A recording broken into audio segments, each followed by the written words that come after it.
Hi, welcome to Clabsi Prevention. We will be going over the Clabsi Prevention Bundle, starting with cleanliness that includes hand hygiene and scrub the hub, line usage, dressing maintenance, cap and tubing changes, and patient hygiene. Before we ever touch a line, we always perform hand hygiene.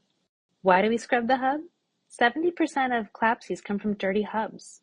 Of all the hospital-acquired infections, CLABSIs are the deadliest, and cleaning the hubs can remove those harmful pathogens from entering the bloodstream.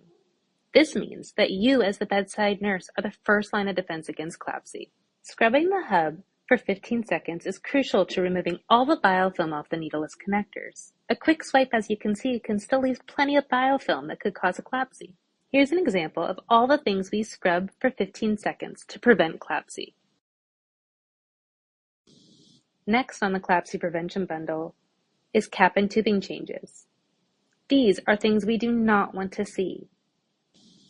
Instead, please use the Curos tips that can hang on your IV pole for ease of use. Reminder to label your tubing correctly with the start date and time of when the tubing is hung. Next on the CLABSI Prevention Bundle is dressing maintenance. There are 5 key points of an intact dressing.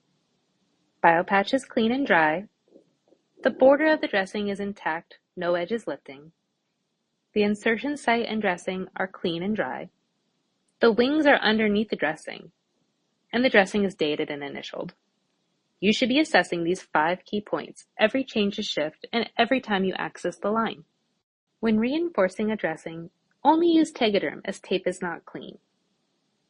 The bedside nurse can reinforce the dressing with a small Tegaderm when only one edge is lifting, making note to not cover the semi-permeable clear window of the dressing. Next, let's go over some dressing disruptions that increase the risk of CLABSI. When the window of the dressing is compromised or the insertion site is exposed, that is a reason to notify the vascular access for a dressing change. If the biopatch is missing, the dressing will need to be changed. Notify that.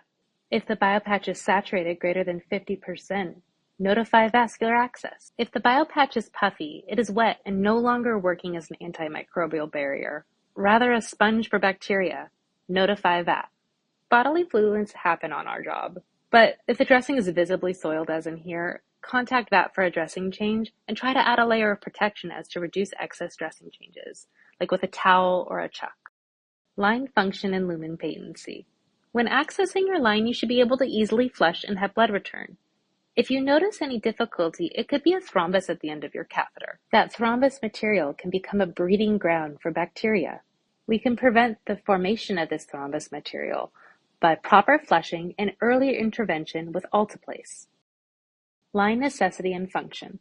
One of the cornerstones of CLABSI prevention is removing unnecessary lines, because you can't get a line infection if you don't have a line. Indications to have a central line include vasoactive meds, long-term infusions like antibiotics, patients who are difficult venous access, vesicant infusions like chemo or TPN, apheresis and dialysis, and hemodynamic monitoring. Lastly, in our CLABSI prevention bundle is patient hygiene.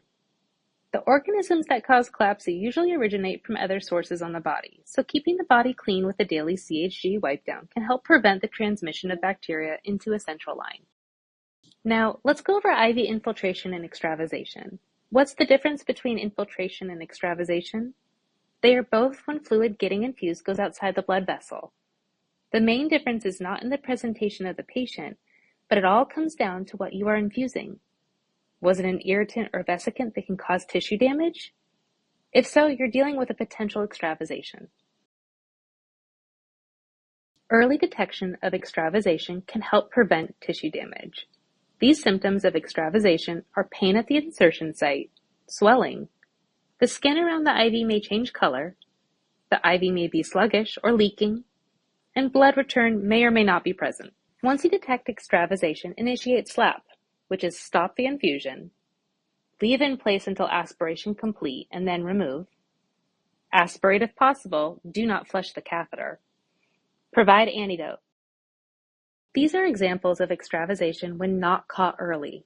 This is why it's important to assess your lines throughout your shift and know your policy about extravasation, and be familiar with the vesicant and irritants that you are administering.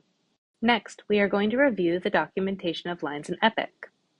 When adding a line, there is one order set, under which there are orders for insertion and for orders of existing lines. You can add a line in the LDA avatar.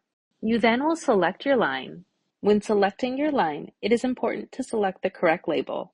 Is it a central line or a hemodialysis catheter? After you have selected the appropriate line, you need to apply it to the avatar in the correct location, making sure to note if the line is tunneled or not. Remember, if it is a non-tunneled line, the bedside nurse can remove it. If it is a tunneled line, the patient needs to go to IR for removal. And then add the pertinent details to that line. For example, the date of placement, who placed it, how is it secured and verified. Once you have your line in the Waldo flowsheet, you can document your assessments, making note that the dressing due date is correct. Documenting the removal of a line can be done by clicking the pencil icon in the Waldo flowsheet. Enter the removal date and time, and your line will disappear from the Waldo flowsheet and LDA avatar. If you want to view a removed line, you'll have to uncheck the Hide Completed icon. Last on documentation is Port D access. Let's say your patient's being discharged. You flush and check your line for blood return prior to removing the needle. Remember, you did not remove the line, you just removed the needle from the port. You will chart this on the D-access date column. That way the port's information will stay in the patient's chart for their next admission. If the patient truly gets their port removed, please chart the removal of the port under the Removal tab on the LDA avatar, with the corresponding date and time. Remember, never enter the removal date or time in the clip when de-accessing the port. This concludes our Clabsi video. Please follow to the next station to apply the knowledge you just reviewed.